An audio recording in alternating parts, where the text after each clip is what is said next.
It's time for another sea story with Mr. Durite. Take it away, Mr. Durite. I think they're ready for it. This is Sea Stories with Mr. Durite. I'm your host, Mr. Durite, and today's show is called The French Connection. So, we were in France, right? Brest, France. Let me tell you about the tides in Brest, France. They were crazy. Crazy. I swear, every 30 minutes the tide changed. And I ain't talking about boop, boop, tide change. I'm talking about pow, pow, pow. Dude, we were sitting up there fixing the mooring lines every 30 minutes. They were in the middle of the night. Topside team laid the topside. And you like, alright, really? After about 2 days, we finally figured out, hey, we don't need to do anything. If we just leave the mooring lines like that, with enough slack in it, the boat will take care of itself. But anyway, Brest, France. And this guy, I cannot remember his name. I can't remember his name for the life of me. I can't remember his name. I wish I could. I would look him up and definitely see how he's doing. After this story, he was basically off the boat. People in the military, it's hard for them to have a relationship. Guys going off on deployment, or they getting sent out to Iraq or something like that, and they leaving somebody at home not married to, but then sometimes married to. Stuff happening at home you ain't got no control over. Next thing you know, you come home and you ain't got nobody, right? This is how this particular story goes. And it's a little funny, but it's fucked up too. This guy bought a brand new Camaro. Brand new, off the lot. Now he was single, you know, living in a barrack, so he had that disposable income, you know. He could afford that car note and insurance and everything. So he got that Camaro. And of course he driving around on the Camaro, he gonna pick him up a little girlfriend, you know what I mean? But the time that he bought the Camaro and the time we went on deployment wasn't a very long span of time. Months. A chick that's your girlfriend for a span of a couple of months technically is not your girlfriend. I know this. A lot of other guys know this, but this guy didn't know it. Ooh. So anyway, he decides to leave his car with this chick while he goes on deployment for 6 months. For 6 months. Hold on. 6 months. Now, he's loving life. You know, he was an ST, loving life. We out on deployment and everything, and then we pulled into Brest, France. So, he's like, oh, I'm gonna call my girlfriend. Oh, I wanna see how she doing. I miss her so much. So he gets a phone call and everything. He finds a payphone.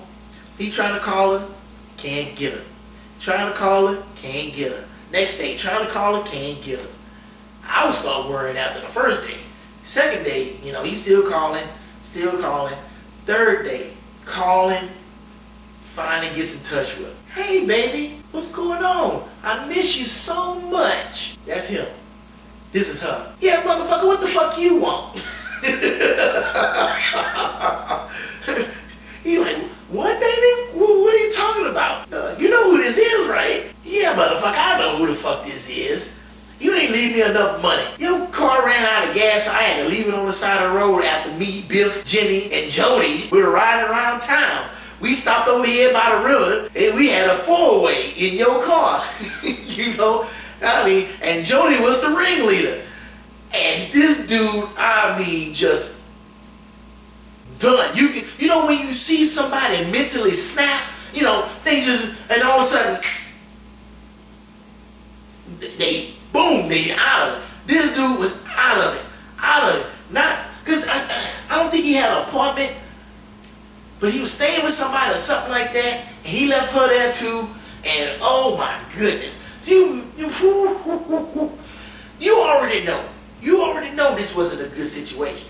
So, man, I feel so bad for this dude. He got off that phone. He was destroyed. Destroyed. I don't care what weapons we had on that boat. They wouldn't have did nothing to destroy that dude like she destroyed him. Blew him up. Blow!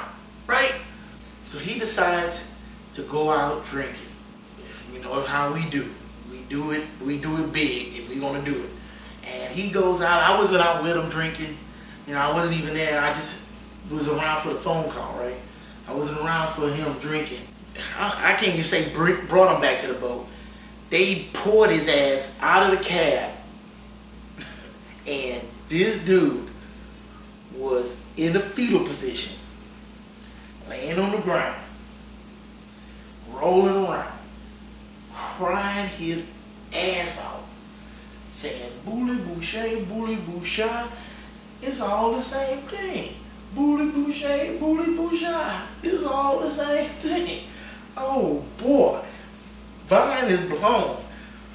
Right? This dude was trying to speak French. Apparently the whole time he was out there, he was trying to speak French, right?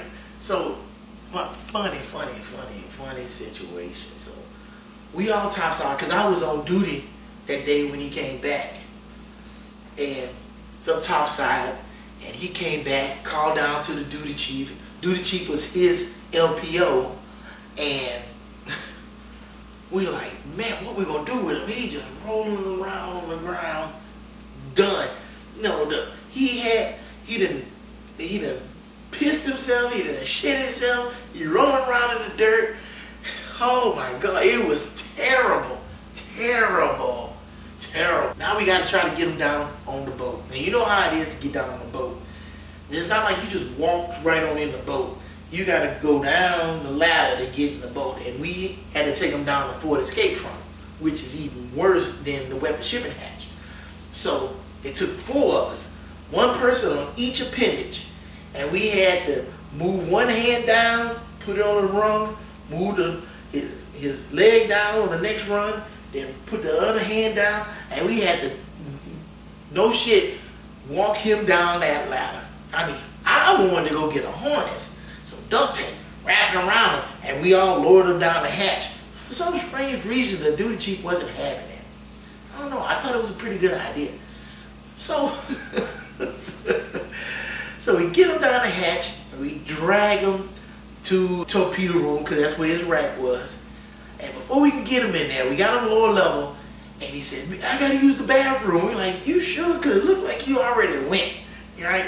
But he's like, "No, I gotta use the bathroom." So we bring him to the head. Now we in the lower head, and we was on a fast attack, and you know that's not a big area whatsoever. Hell, a regular bathroom is bigger than that head. So we get him into the stall, and we gotta stand in the stall with him, because dude can't stand up for shit, right? So he like, "Dude, we'll put you in here, but you working your own stuff." So he's trying to get his stuff undone.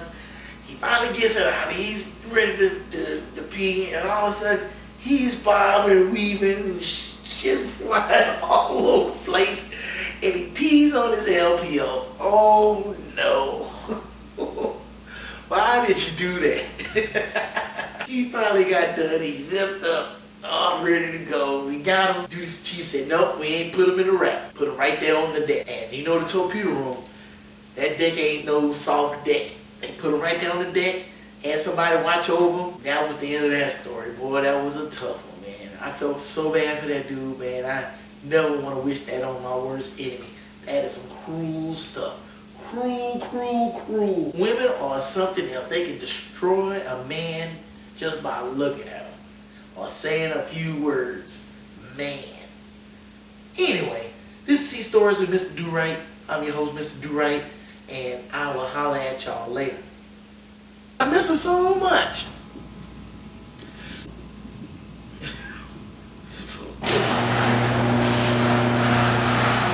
Anyway, continuation of the French Disconnection. I call it the French Disconnection or the French Connection. Whatever. Topside team laid the topside air. This guy bought a brand new canal. Brand new, off the lot. A girlfriend that's a chick that's